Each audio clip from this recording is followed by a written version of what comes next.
You know that image of Jesus most of us have in our heads? The all-powerful king, the master of the universe?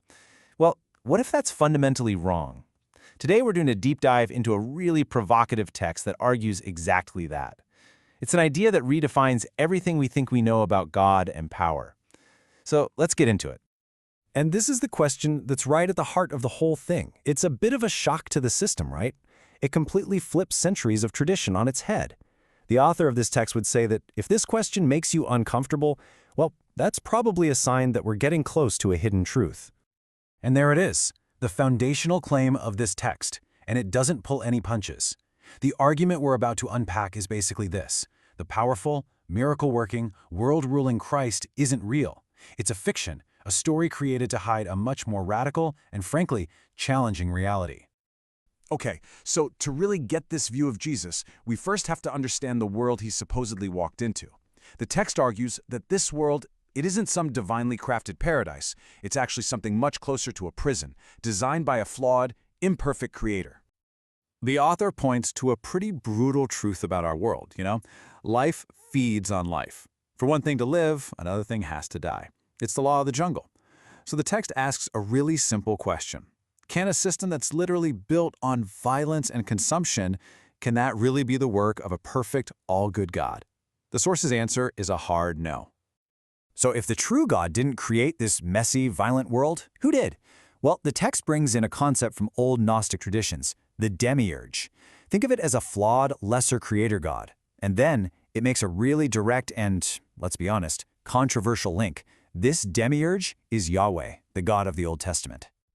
And this slide really lays out the core conflict, the central argument. On one side, you have the true God, a knowable, pure spirit completely beyond our world. And on the other side, you've got the demiurge, Yahweh, jealous, violent, the creator of this flawed material system. The text is crystal clear. These two are not the same being. So, if the world is a prison run by a lesser God, what does that make Jesus? Suddenly, his whole role gets recontextualized. He's not a king visiting his kingdom. No, he's an infiltrator, a foreigner stepping onto enemy territory. This quote right here, it pivots the entire narrative. Jesus is no longer a creator or a ruler. He's an alien liberator, an infiltrator whose whole mission is to spring us from this divinely made prison. Okay, so you might be thinking, that's a pretty wild claim. Where's the proof?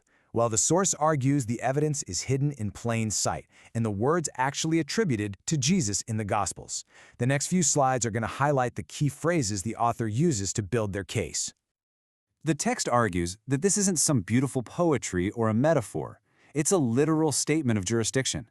Jesus is saying, point blank, I have no authority here, no kingdom, no power base in this material reality. I'm from somewhere else. And this just reinforces that whole idea of operating on enemy turf. Jesus straight up identifies a ruler of this world, who the source says is the demiurge, and then says that this ruler has no claim on him. Why? Because he's a foreign entity. Finally, the author claims that Jesus' homelessness wasn't about some pious poverty.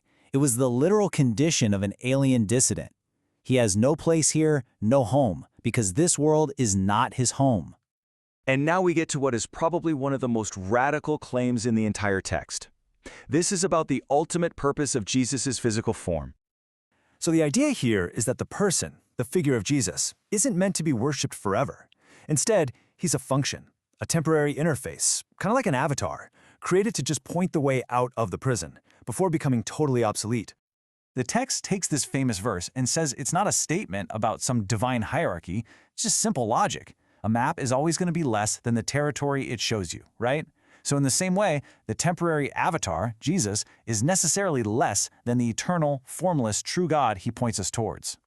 So this slide kind of breaks down the whole process. Step 1, you're in the prison, the material world. Step 2, the map appears. That's Jesus, the temporary avatar. Step 3, you use that map to find the exit and reach the real destination, the true God. And step 4, once you've arrived, you don't need the map anymore. Its job is done. So what does all this mean? Well, the text takes all these things that seem negative, Jesus as a foreigner, a homeless guy, a temporary guide, and flips them, reframing them as the ultimate form of strength.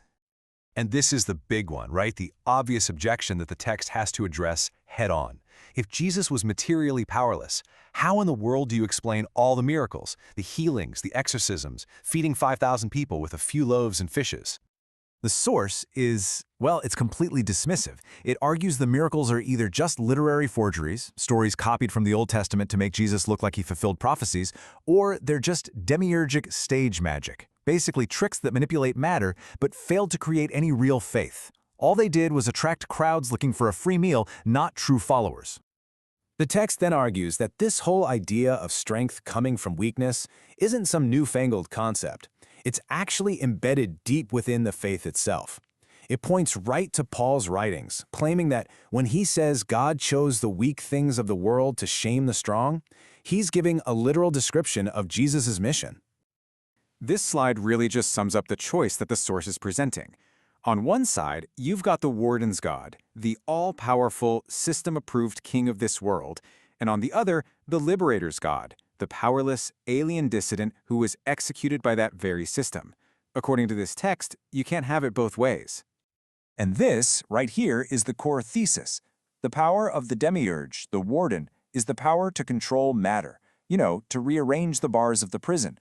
But the text claims that the true power, the power of Jesus, was to be weak enough to slip inside that prison and show everybody else the way out. And so, that's where we're left, with the text's final, incredibly provocative question. It reframes the whole theological debate into one stark choice. Do you worship the warden of your prison, or do you follow the one who hands you the key to the cell door? It's a question that really challenges us to rethink what freedom, power, and even God truly mean.